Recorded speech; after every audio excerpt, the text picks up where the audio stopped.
Maybe I'll just get started with introductions and then anyone can join in later. So I just want to say hi. For anyone who doesn't know me, my name is Jill Weiss, and I am chair of the Issues Committee of Loudoun County Democrats. On behalf of Loudoun Dems, I'd like to welcome everybody who's watching, as well as our guests tonight, our guest speakers. This event is part of a speaker series created by the Issues Committee to help educate LCDC members and the greater community about topics of interest to them. So tonight's event was designed to help all of us understand the inner workings of the Virginia General Assembly. And this information will be helpful to all of us, but particularly useful for anyone who's trying to get bills passed through the legislature. And we are recording it, and it will be available in the future. So if people want to refresh our course before the next General Assembly session, it will be available for you to watch. We are honored to have two guest speakers with us tonight. They're going to give a joint presentation, which will last about 30 minutes, and then we'll open it up for questions. So during the course of the event, please feel free to post any questions in the chat or the Q&A box, and I will ask them after the presentation. So at this point, I'd like to introduce our speakers.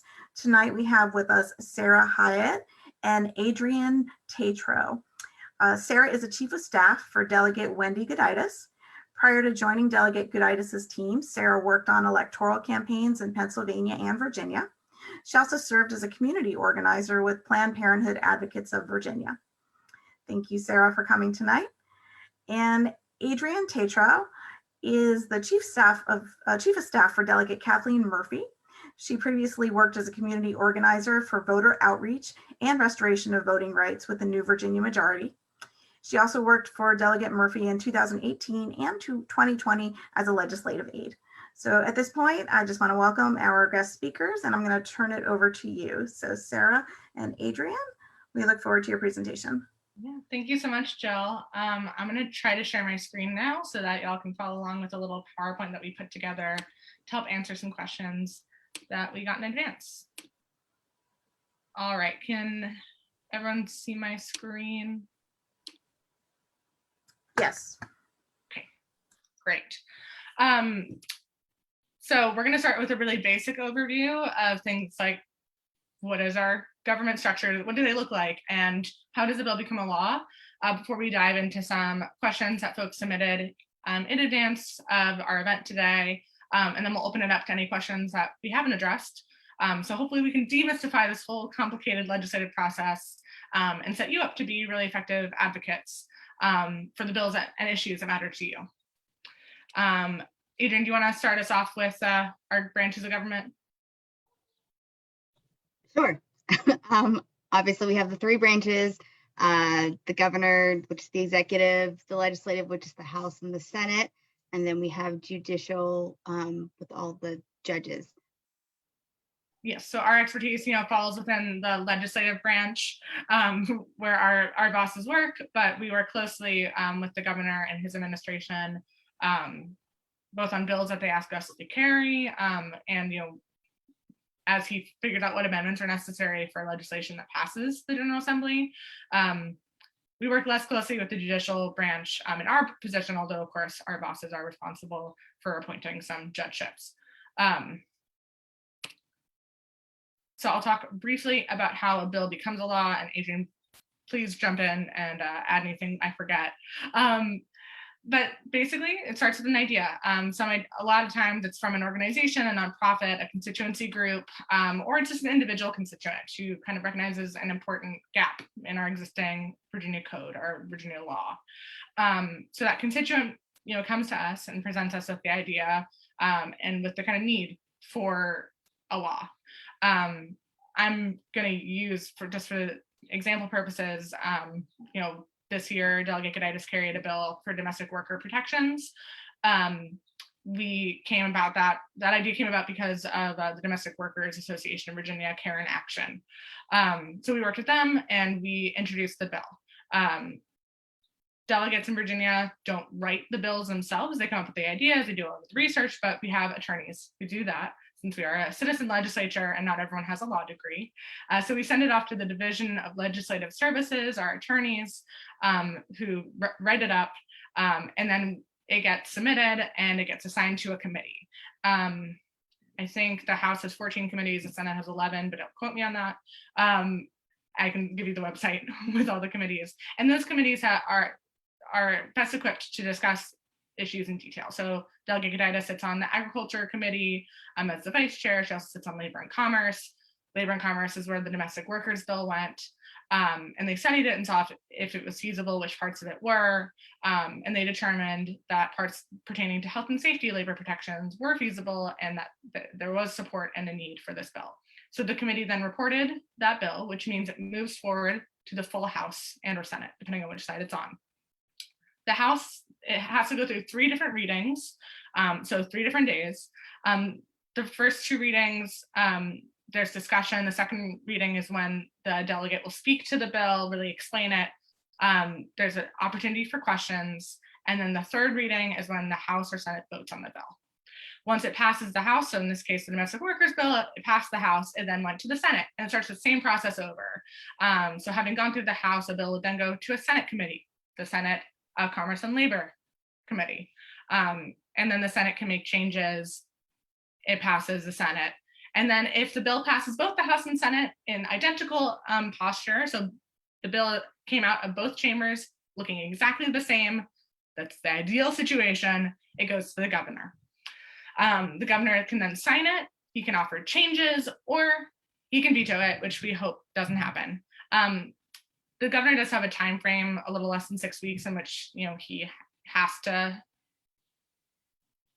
offer those amendments or veto it. If he does nothing, the bill will become a law, which is just kind of a fun fact. It gets a little bit more complicated if a bill isn't in the identical posture. Adrienne, do you want to talk on that? Sure, I can do that a little bit. I was going to actually mention that. So we have, like Sara had mentioned, there's bills that are presented from the House and the Senate, and a lot of the times senators and delegates will work together to have like a Senate version of a bill and a House version of a bill, and they're called companion bills. So sometimes the language can vary slightly by like even one word, and sometimes they're mostly identical, like Sara said. And so as the bills are being passed through like the separate houses, they go through the House committees and the Senate committees, and then at the end there's crossover.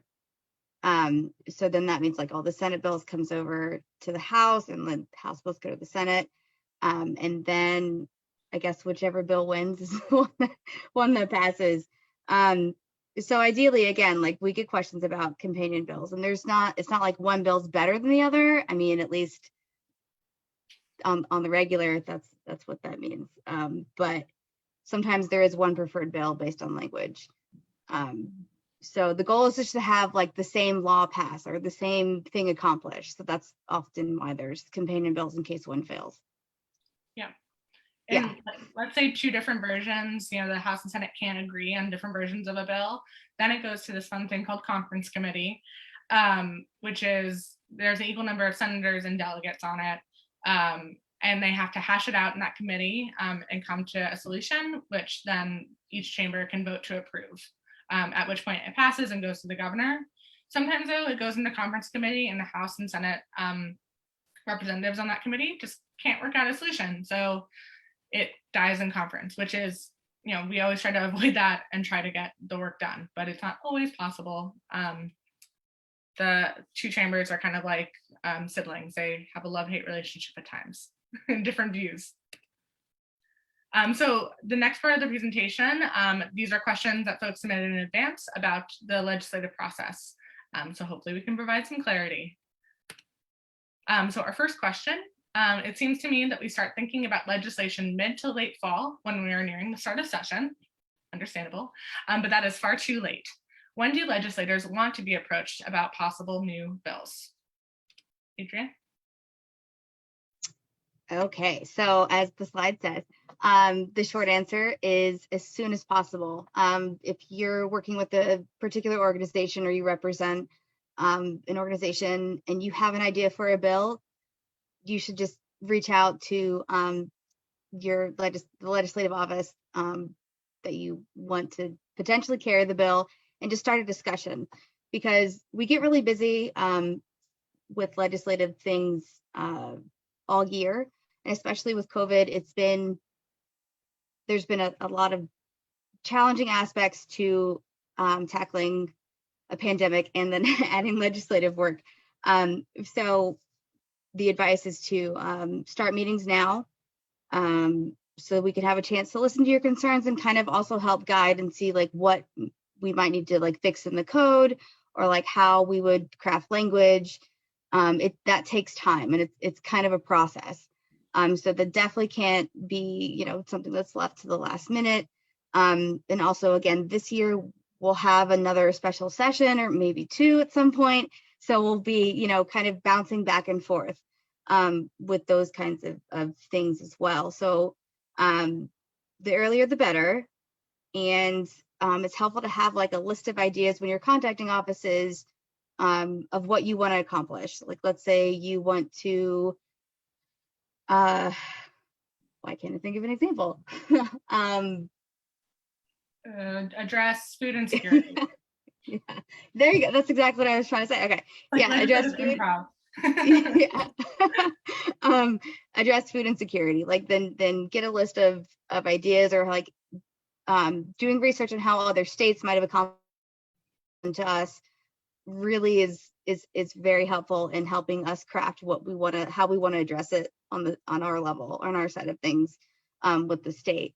And definitely DLS loves it. Department of Legislative Services loves it when we give them examples. So yes, the sooner the better. And then be as specific as you can. But if you have like a general idea, we can also help narrow that down, like with meetings and things like that. So yeah, is that, yeah. Yeah, no, and just to like kind of emphasize what Adrienne said, sooner the better, because I know for our office, we already have about 21 bill ideas that I'm currently researching. And I'm trying to break that down into a schedule so that we can do all the research and build a case to make for once we like file these bills. So yeah, the more leeway we can have for that, the more effective we can be in representing you and your ideas. So the next question is, when the governor sends a bill back to the legislature with amendments, how does that process work? So this is a really timely question because today the General Assembly met for the reconvene session. So that's a constitutional requirement. It happens on or about the 6th week after a session's conclusion. So basically in that time, those 6 weeks, between the end of session and reconvene session, the governor reviews the hundreds of bills that have passed. And it's not just the governor, it's his whole policy team, his cabinet. And they're looking for a couple things. One, are there issues with bills? Are there bills that contradict each other? Those might need technical amendments so that they can work together. Are there other changes that might be needed that stakeholders have brought to his attention that somehow were missed during the legislative process? Are there bills he wants to veto? And so then during the reconvene session, the legislature decides if they want to accept those amendments. So they vote on it just like they would vote on a bill. They can also vote to override vetoes. It does take a 2/3 majority, so it's not easy. But that's kind of the gist of reconvene. And it's also important to note that sometimes legislators are the ones who request these amendments. Like, let's say, in the kind of harried legislative process, right, at the maximum, we only have 60 days. Something was forgotten, like some technical mistake was made. They can fix that during this review process. So it's kind of a safety for us too. All right, so Adrienne, I'll let you take this next question. Thanks. So the next question, why were bills not announced prior to the 2021 session? It's a really good question. I think that, like I said before, with COVID and we had the special session last August that felt like it wasn't going to end. We only had about a month and a half to get bill requests in, and then get drafts back, and then make any edits that we needed to, and then resubmit them finally. So there wasn't, the time frame was really short. And I think that there were also a couple of duplicate bills that might have been submitted. And so then we had to, or the House caucus, and then also probably on the Senate side too, they had to meet and then discuss like which bill they were going to see as a priority. Like, Delegate Murphy had a bill, and then let's say Delegate Gooditis put a bill in, and like their bills were the exact same thing on school meal tax or something, and there was one word difference. And so then looking at the language and seeing which one might be a little bit of a better fit, or a better I don't want to say easier to pass, but like make it a priority. Like like if for meal taxing, I don't know which committee that would go through, probably health welfare institutions. So like if Delegate Murphy sat on that committee, it makes more sense for her to carry that bill. Whereas if Delegate Gooditis is carrying an agriculture bill and Delegate Murphy was carrying the identical agriculture bill, it makes more sense for Delegate Gooditis as Vice Chair of Ag to carry it. So those kind of deliberations have to be made. Yes. Sorry if you can hear my kid screaming. She's taking a bath right now and she's not happy. So sorry, just in case you hear a kid screaming in the background, everything's fine. So, is there anything else we need to touch on that, Sarah? I don't think so. I think you got it. So next question, how can constituents most effectively support legislation? Well, the good news is Adrienne has put together an incredible document that will kind of walk you through this process, and we're going to put it in the chat later, or Jill will, or we both will. That walks you through it really well, but a kind of brief overview.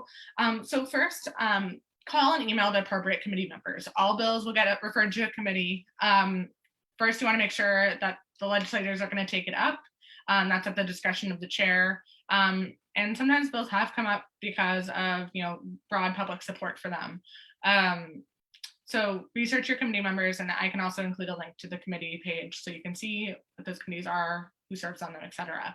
And know which committees on which your legislator serves, because that's where your representatives have the most influence. And so if there are issues that matter to you related to the environment, Delegate Gooditis is on the, like, as I keep mentioning, the Agriculture, Chesapeake and Natural Resources Committee.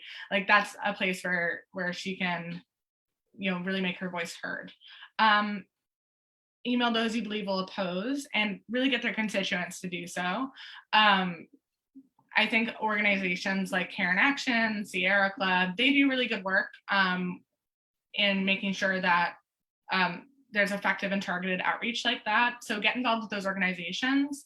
Sometimes they do phone banks to constituents, in districts where a legislator might be opposed to a bill, and they might need a little extra push.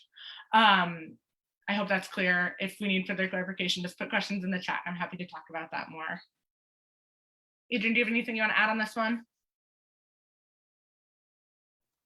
No, I will get that document as soon as I can find it. But yeah, we'll drop it in the chat, or we'll email it right after this. Yes. All right. Over to you. Cool. Oh, my favorite, LIS. It can be difficult to follow and does not seem to update soon enough to be helpful. How can we keep them informed in a timely manner? I agree that sometimes LIS cannot be the most user-friendly.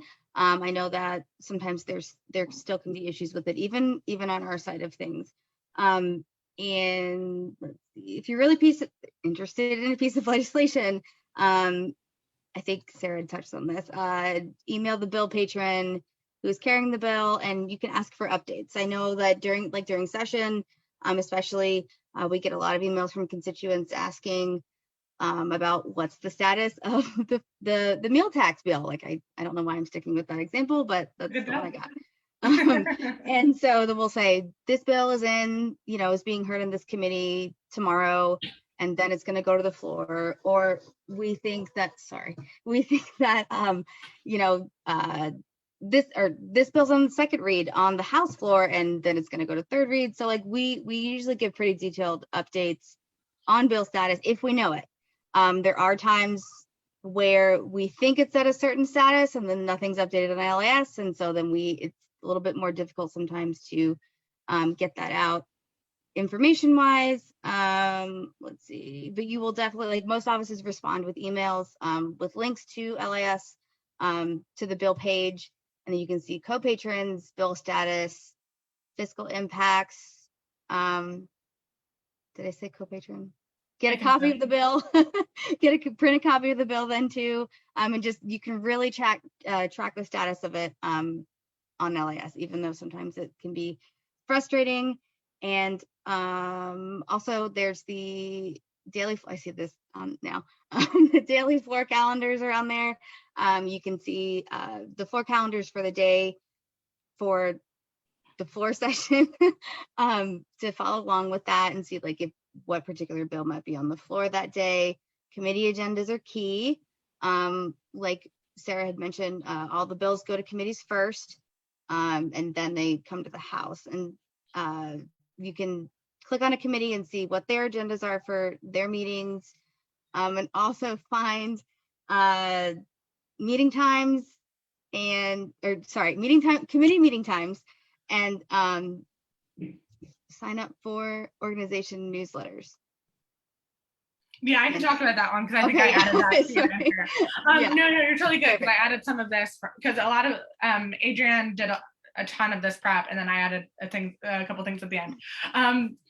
Just to kind of go over the daily floor calendars, I mentioned before that bills will go through 3 readings in the House. And so as you're following their progression through the House of Delegates, that's a kind of good way to get an idea of when a bill will be up. If it's on first read, you know that there's probably at least 2 days, 2 session meetings until it's voted on.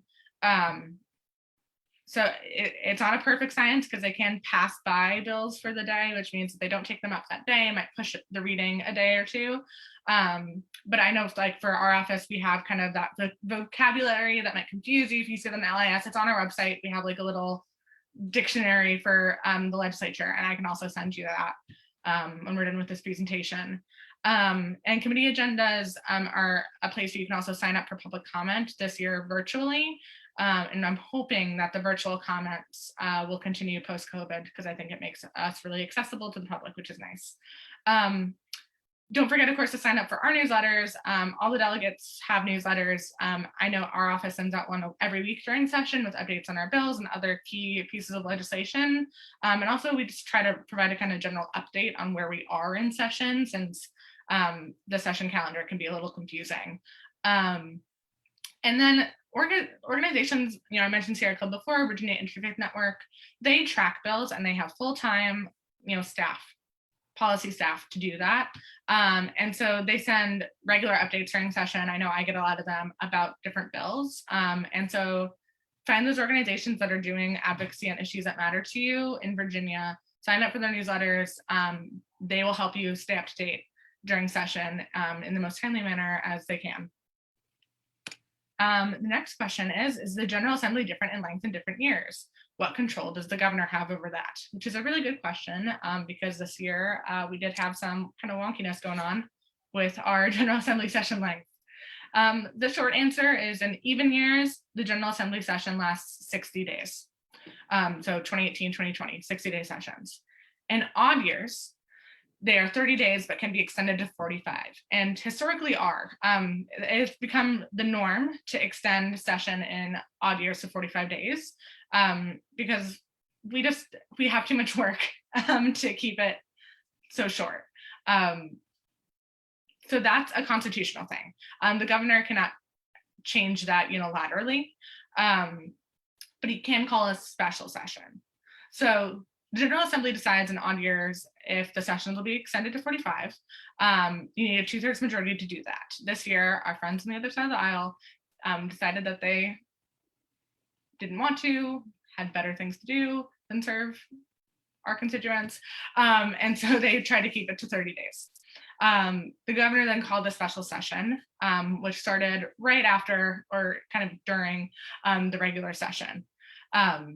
So it wasn't exactly an extension of the regular session, and that's why on LIS, if you use that to track bills, you would have seen that there's 2021 session and 2021 special session 1. Hopefully that was clear. All right, so I'm going to stop sharing my screen because that's the end of the questions we received from you, and I'm going to go take a look in the chat and see what other questions we got. Okay. Thank you so much, Sarah and Adrienne. That was a really informative presentation. I know I learned a lot, especially when you were responding to questions that were submitted prior to tonight. I'm sure all the other attendees found it really informative too. I've been monitoring the chat and have some questions for you.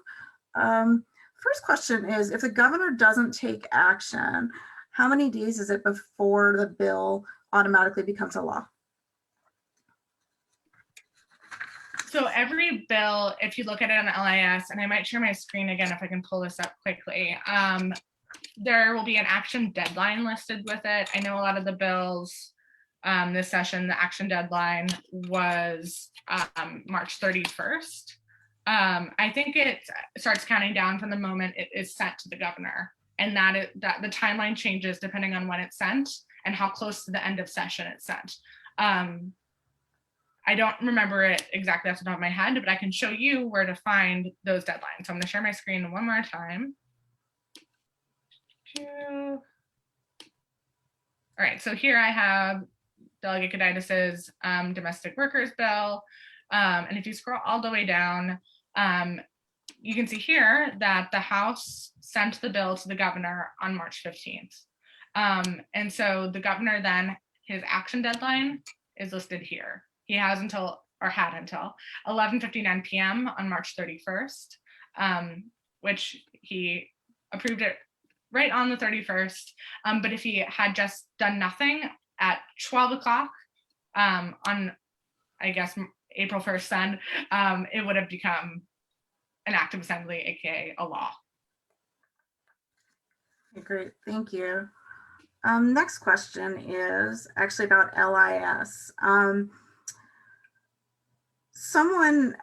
I know, well, I have a couple questions about LIS. For anyone that doesn't know what LIS stands for, it's the Virginia Legislative Information System, which is essentially the website that I think it was Adrienne was showing us some screenshots of. And there's lots of great information, like she was saying, as far as the status of bills and when public hearings are going to be. But at least in my experience, it's not the most user-friendly website. And I noticed that I was looking for ways to learn more about how to use the website. And I noticed that there were some trainings, and unfortunately I didn't notice it until after the trainings. They were all in December of 2020. I was wondering if you know if there are going to be any more virtual trainings or who runs them that I might be able to reach out to if they don't have any scheduled. I don't, but I'm making a note of it now and will follow up. I imagine it's probably the Division of Legislative Services, because they are experts in all things. But I can confirm with them and let you know. Okay, great. It would probably be around the same time next year is my guess, if they are coming again. Thank you. That actually segues into my next question really well, which is, can you explain exactly what the Department of Legislative Services is? Like, who are they? What exactly do they do? Do they draft legislation? Are they assigned to different legislators? Do they work for everyone? Can you just talk about them, that department a little bit? Yeah, Adrienne, if you want to talk, I don't mean to. No, you're good. No, you're good. You can get a fill in the gaps here.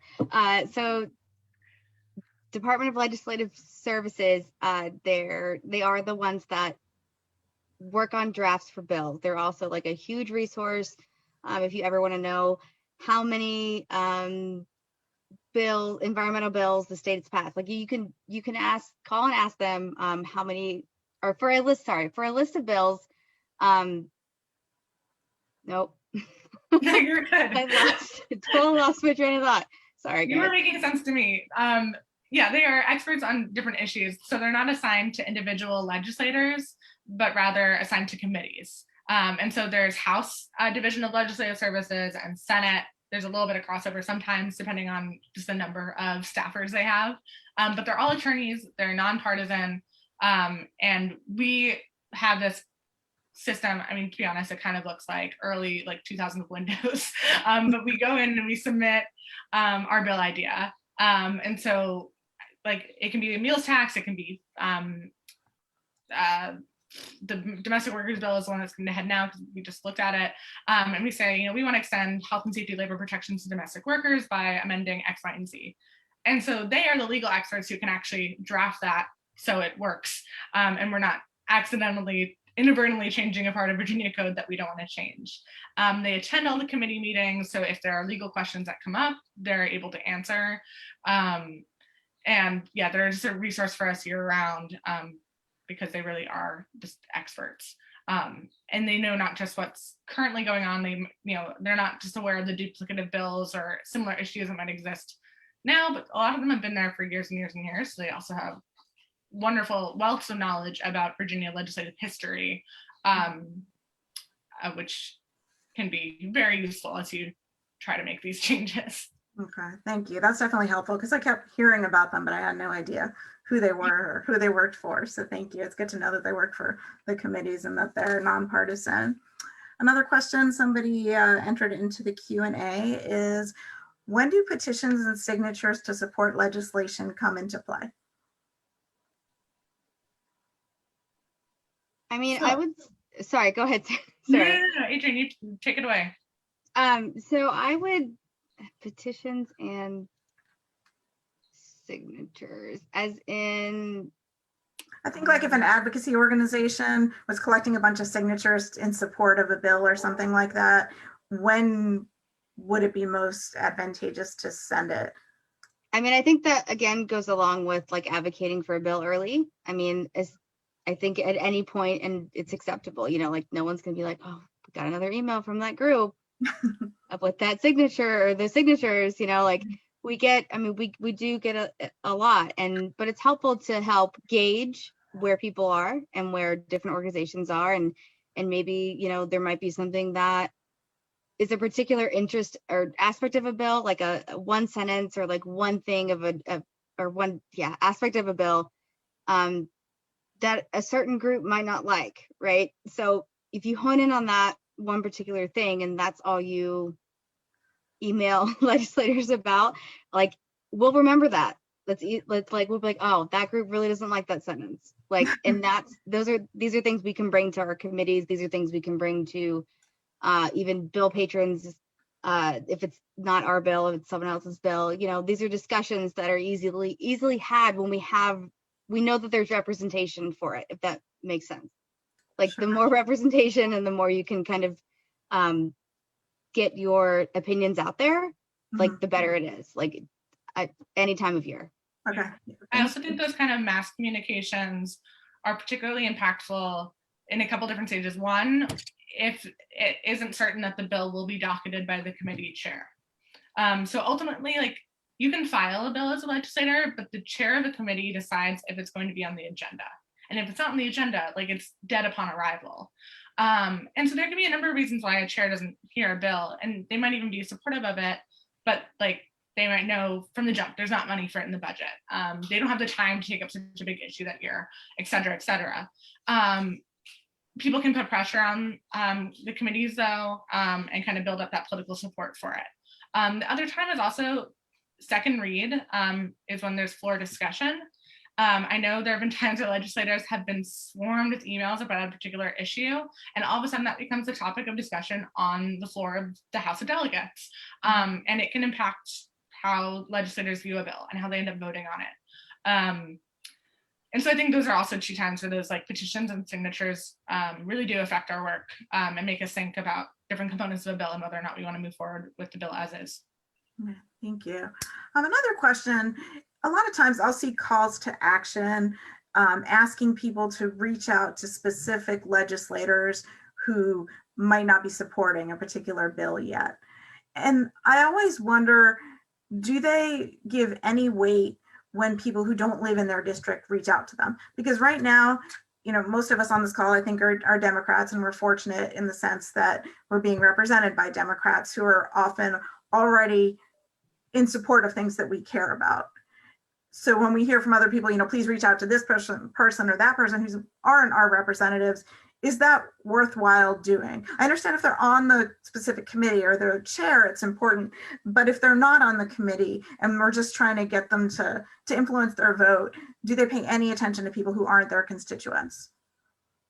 I would say that our office listens, but we prioritize our district, like our constituents. And also just like in the General Assembly, the delegates are technically part-time, although they would tell you, and I would agree, it's part-time pay, a full-time job. And then you have the chief of staff or the legislative aide, and that's only full-time staff. And you might have a session aide during session, but really it's just one full-time staffer. And so for capacity, if you're out of the district, we can't respond to you personally. That doesn't mean we don't listen. And I mean, we always appreciate to hear from a variety of viewpoints. I think that's helpful to the delegate and it's helpful to staff. But you'll get a response if you're in the district. If you're out of the district, I cannot promise you one. I think that's fair. That's how our office works, at least. I wish I had the capacity to answer everyone who contacts our office. Yeah, no, that makes perfect sense. I think oh, sorry. Can I touch on that real quick? Okay, because it's a really good question. So definitely all the things that Sara said. I will say, for an example of emailing legislators who don't necessarily agree with the bill, because that seems to happen a lot on our side of things, especially with their gun bills. We have worked with a couple of groups this past session and even last year, also for the gun bill, who are like, they want to know who they can email, who they can bug, who may or may not have agreed with the bill or voted against it. And so they usually send us language on what they want to send out. And it's generally like, we support this committee substitute on the bill, like you should vote for it. And we tell them just to email, like if it's on the Senate side, email the committee members on the Senate. And you can, you can target whoever you want to, right? You can target the people who are against your bill. And while sometimes you might not get a response, I think that, I can't speak, I'm not going to speak for the Senate, but I think that sometimes people respond to that. They respond to that, to the constant, like, I got 500 emails today from these people who really want me to support your gun bill amendment. So I think I should probably listen, or let me, it puts a bug in someone's ear. It gets them to pay attention. So I don't have any problem with, advocating for bugging people who are trying to kill my bill. So definitely do that. And definitely reach out to the offices. If you're affiliated with an organization or something, definitely reach out to us to make sure that because we can help you craft that form email or that email to make sure you have the right language, you have the right explanation, because that's also key. Because we did have like an instance where somebody was emailing in support of our gun bill this past session, but then they didn't interpret like one aspect of it correctly. So then I was getting phone calls being like, so this person said this, like, what's the actual language? Like, can you give me the explanation? So just make sure you have that right, because that's key. You have to have the right facts. But definitely reach out to the offices first, because we definitely need to have the approval of the legislator. That's generally how that works also. That's really good. That's really good information. I never would have thought to reach out to you to figure out how to draft a petition like that. But that's really good advice. So thank you for that. And it's also good to know that our voices are being heard, even if they're not always strong enough to be persuasive. It's nice to know that if enough people reach out, that it could sometimes make a difference. Somebody just put a question in saying, going back to the mass email question, if an organization sends out a sample or model email to send to your legislators, does it make a difference if you change up the email a bit, personalize it some, or is it okay to just send what the group sends and sign it? Wondering how much of a difference it makes. If none at all, then would be good to know. Please personalize it. Form emails are fine. And they give us a good gauge of how people are feeling. So if you send just a mass email, and I have been known to send some myself, totally fine. We're still going to read it. You're still going to get a response. It's still going to help the delegate as she votes and makes these deliberations. But if you personalize it, that means a lot. It gives us better context as to why the issue matters to you, a constituent, which is huge anytime the delegate is making a decision. And I think it also just speaks to the most effective advocacy isn't one necessarily rooted just in science and data, but it's also rooted in those personal stories and those values that bring you to that advocacy and that action. So we want to hear that. It also makes it more interesting for me when we're reading, through 100 form emails to see more personalized details. Yes, 100%, and definitely, like Sara just touched on, with the form emails, definitely add that personal touch, and because that also helps us. Like, again, if we're not, there's a lot going on. Okay, there's a lot of bills, even especially in 2020. Like Delegate Murphy had 25 bills alone. Like that was 2020. That was our office. It was a lot. So if we're not honing in on a specific aspect of a bill that you think your organization might think is critical, or you need something addressed in that language, in that bill language, like keep emailing us, like, because then eventually I'll be like, we've really got like 200 emails on this one thing. Like, I think we should, like, I need to look into that, or get someone to look at the bill. Like, that's how mostly we keep a lot of things on our radar too. The more you bug us about it, the easier it is. And even if you're not a constituent and you email us about a particular issue with another patron's bill, or just, again, any bill in general, like we'll bring it up to that office. Like, I will call that office and be like, so can you explain, like, why, or what this bill does, or why do you think that people are having a hard time with this particular aspect of the bill? And yes, that's adding extra work, but for like really important bills and big bills, like that's kind of like how we also help figure it out. So it really does help. Okay, thank you. Again, it's really good to know that our voices are being heard and can have the potential to make a difference. So thank you for all the work that you do for both of your delegates. Somebody asked a question in the chat saying, I'm trying to understand the best way to track how the legislature is responding to language proposed in the governor's budget.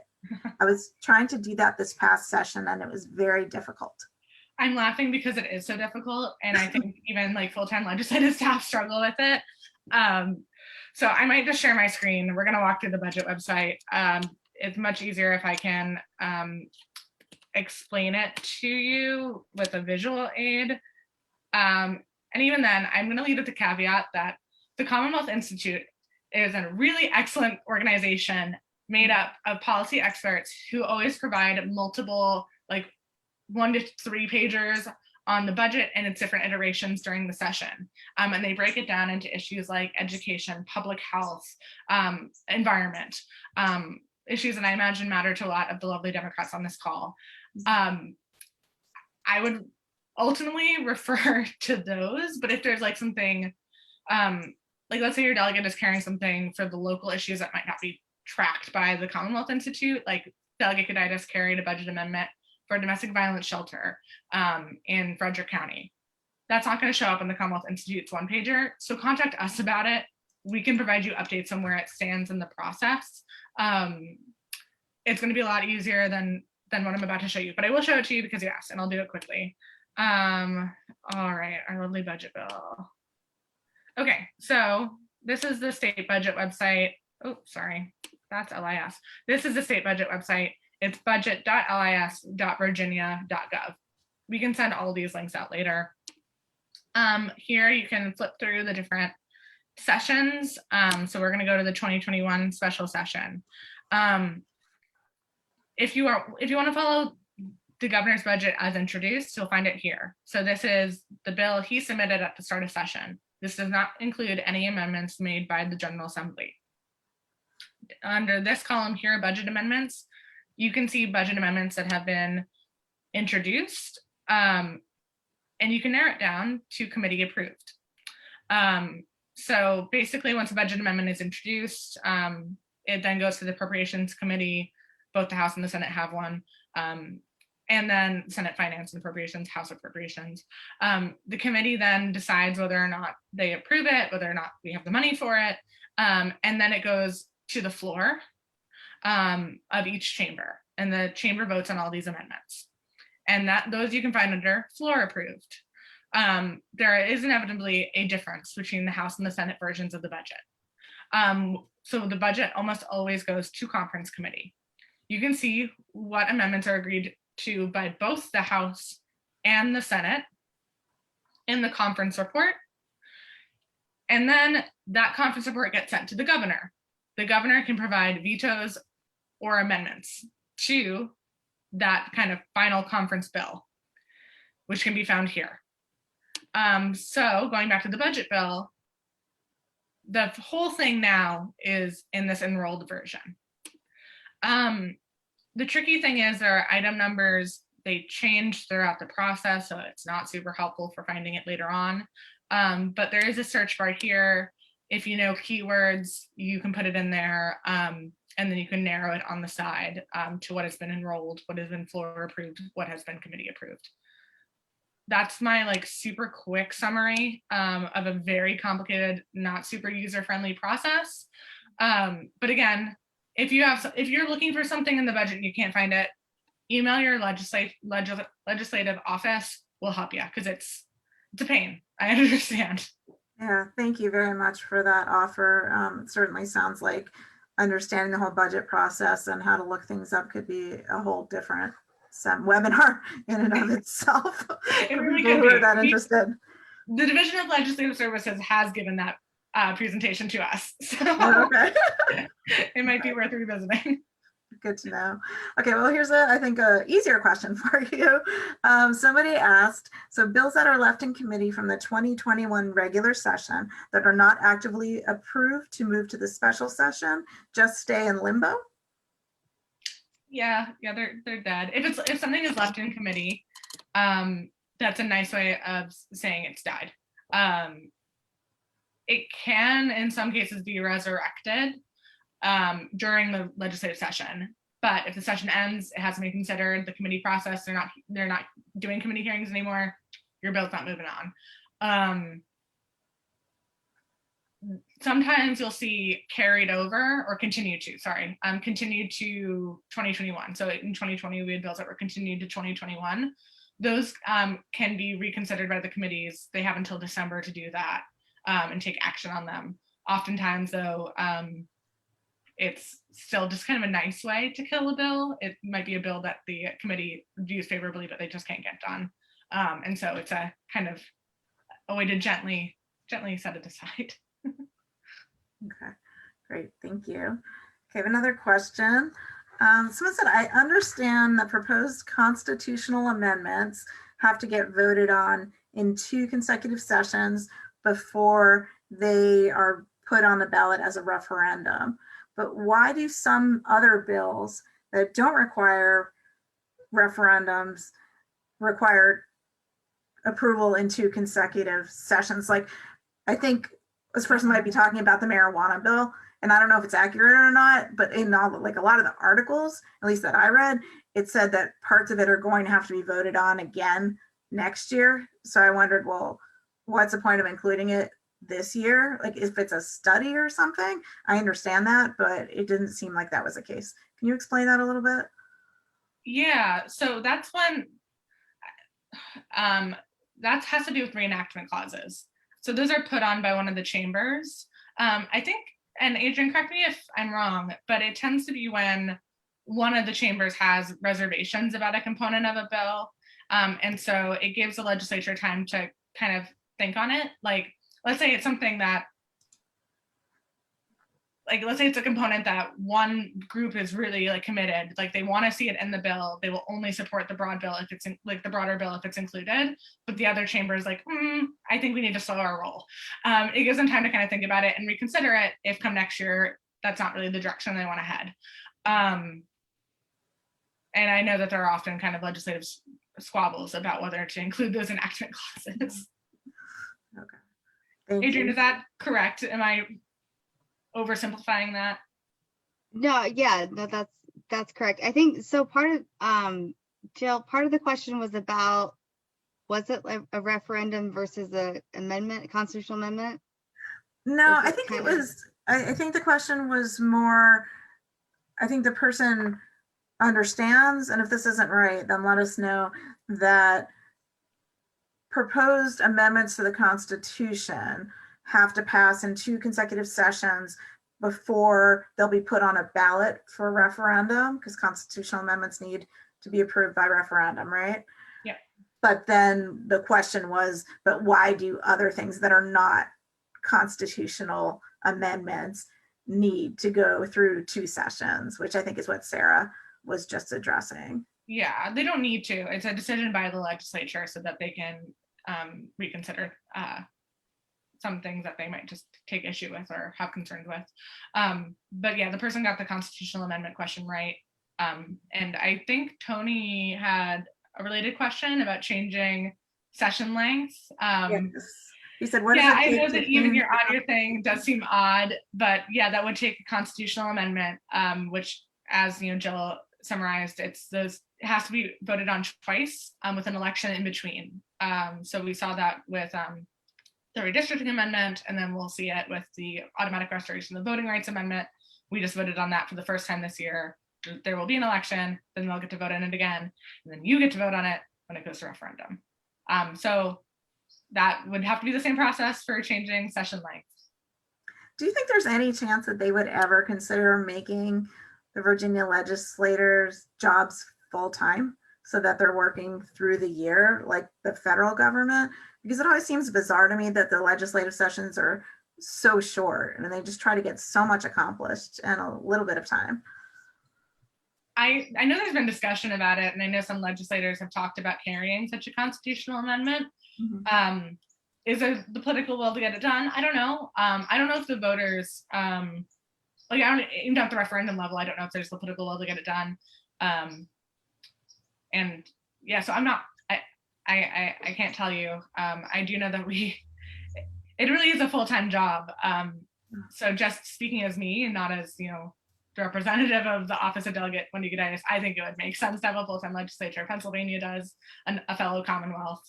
But yeah, I can't say what the delegates or the senators would have to say about that. Yeah, Adrienne, did you want to add something to that? Sure. I mean, as Sara said, it's a full-time job, and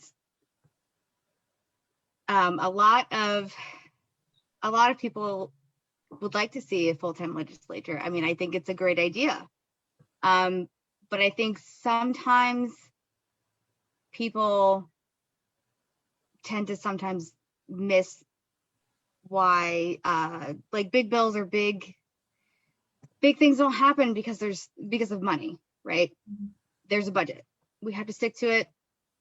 There's wiggle room in certain aspects in certain areas. So to require a full-time legislature in the state, you would have to pay the delegates and senators more. Mm-hmm. Because not all delegates, I'm not going to speak for the Senate, not all delegates, most delegates have, another job. This isn't their full-time job because they get paid, 17 whatever it is, a year. That's nothing. Right, it's nothing. And then also, to have a full-time legislature, you would need full-time staff, right? And that's a whole other thing. There's the LA budget isn't as generous as some other states. So the amount of work with quadruple. Yeah. And I understand the money difficult. issue. It seems like every part-time job I've ever had is always really a full-time job. You just don't get paid for it. It sounds exactly the same. And especially in light of what you were saying earlier about the best time to contact legislators if you have an idea about something as early as possible, that means not right before session or during session. That really means that it is a full year job. So yes. Yeah. And there are issues of equity, I think. Oh, sorry, Adrienne. No, you're good. You're good. But yeah, I was saying there are issues of equity that come with having a part-time legislature who can afford to do a job for $17,000 a year. What kind of jobs allow for that kind of flexible work schedule to take 2 months off to go to Richmond? Like the average working class person likely can't do that, let alone just the kind of prohibitive cost of running for office itself. So expanding to full-time could potentially address some of that. I'm not an expert on what that looks like, and I'd have to see how other states have done it if that actually does address those equity issues, but something interesting to consider. Yeah, that actually is a good segue into one of the other questions. Somebody asked, how many committees do bills have to go through before they get to the floor? Like, we know it's whatever the subject matter committee is, but do they have to go through a finance committee as well? If there's a fiscal impact. So some bills, like our domestic workers bill, that just changed health and safety standards. It doesn't work, and like the existing capacity of the Department of Labor and Industry, they could absorb it. So once we introduce bills, one of the things that the Office of the Budget Management folks do is they crunch the numbers and figure out how much it will cost, if anything.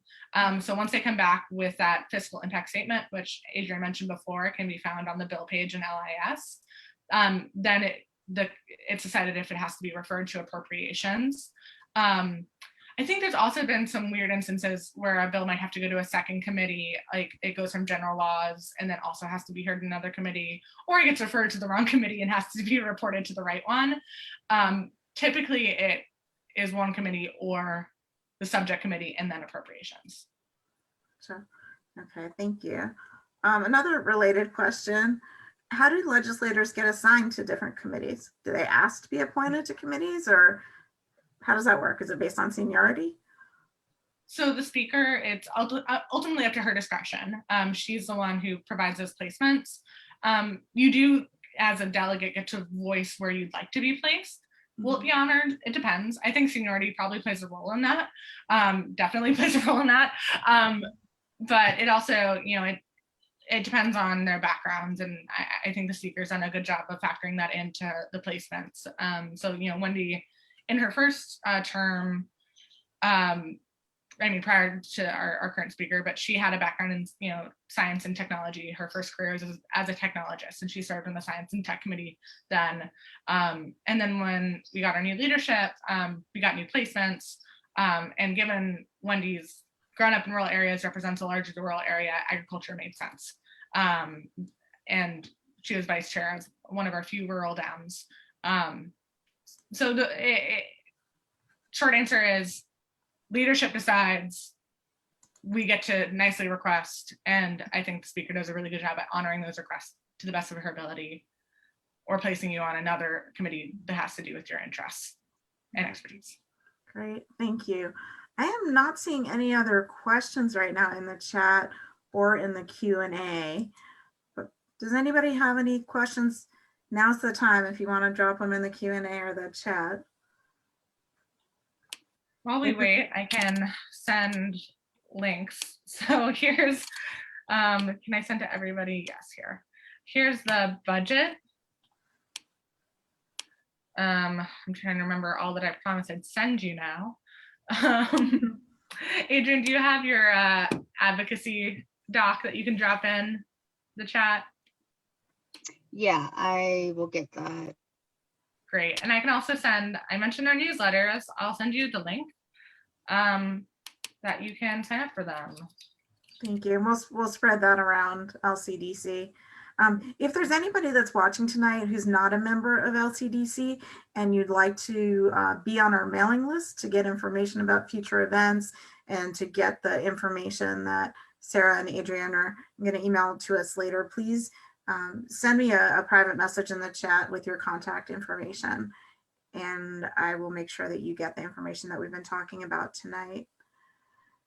Let me just check one more time, see if anybody, I think we might have more questions. Awesome. Okay, let's see. When will we have networking sessions again? Is that, I'm not sure if that was a question for LCDC or if that was a question for you.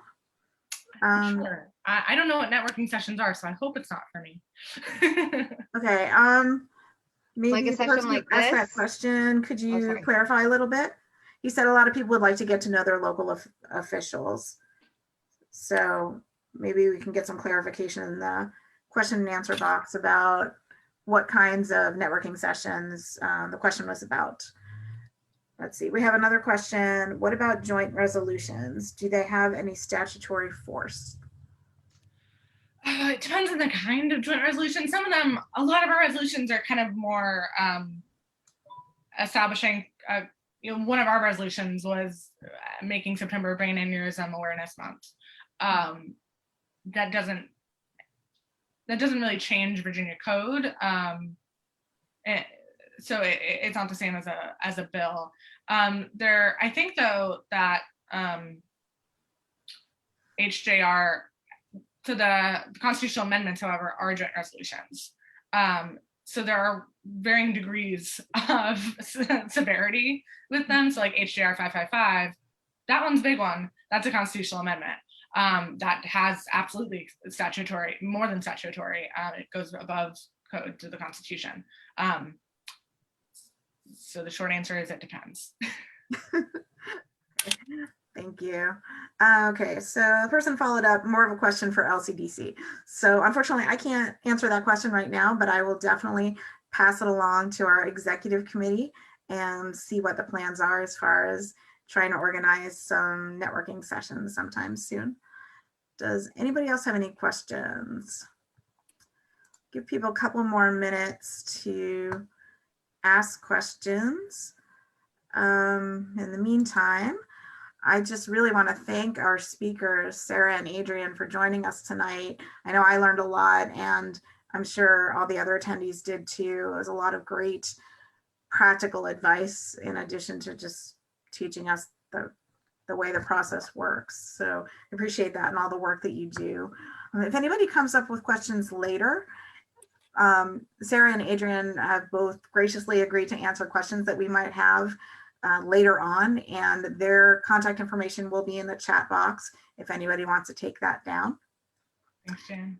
And also, Adrienne did add a link to the document that she created for effective lobbying techniques. So thank you for that. Yes, hopefully it works. I'm not sure it's gonna work. If the link doesn't work, we'll let you know, try. and then we can always send it out to everybody later.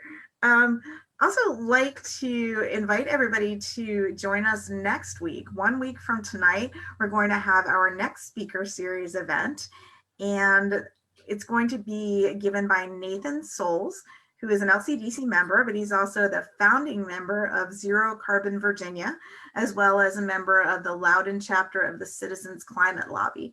And he's going to be giving a presentation on clean transportation legislation from the 2021 Virginia General Assembly session. And I believe Nathan is with us tonight. Nathan, would you please take a few moments to tell everybody about next week's event? Okay, I thought that was a pretty good summary there. But if you couldn't get enough of Virginia General Assembly legislation and you want to see more, you want to see what kind of legislation passed in regard to clean transportation and electric vehicles, I will be giving a talk on that next week. It'll be 7 o'clock, the same sort of format as this. I'll post a link in the chat here. And I hope to see you all next week. Thank you. Okay. Thank you, Nathan. And if anybody doesn't get a chance to copy down the link tonight, you can always find links to any of the LCDC events. If you go to the LCDC Loudoun County Democratic Committee website and click on calendar, you can find the Zoom links for all the events that we have. So before we wrap up, I just want to take an extra minute to thank Sara and Adrienne. And I want to thank Jan Cranston, who hasn't been vocal tonight, but she organized every single detail for tonight's event, and she did an amazing job. So thank you so much, Jan, for all of your wonderful work putting this evening's night together. Jan's also been working, excuse me, really hard planning for next week's event with Nathan as well. So thank you all, and thank you all for attending. We hope to see you next week. And if you have any ideas for future speaker series events, please feel free to send your ideas to me at issues@loudoundemocrats.org. And I'll make sure that my email is also in the chat. And I think we'll leave the meeting running just for a couple more minutes in case anybody needs some time to copy down any of the links or information that's been added to the chat. So for the rest of you, I hope you enjoy your evening and that I see you next week. Thanks again to our speakers. Good night, everyone. Thanks, Michelle. Thanks, Jan. Thanks, everyone. Bye. Thank you. Thank Thank you. Great job, guys, ladies. Thanks for Thank you. organizing this, Jan. Oh, Yeah. my Yes, pleasure. thank you, Jan. My pleasure. Thank you for doing all the work of the presentation and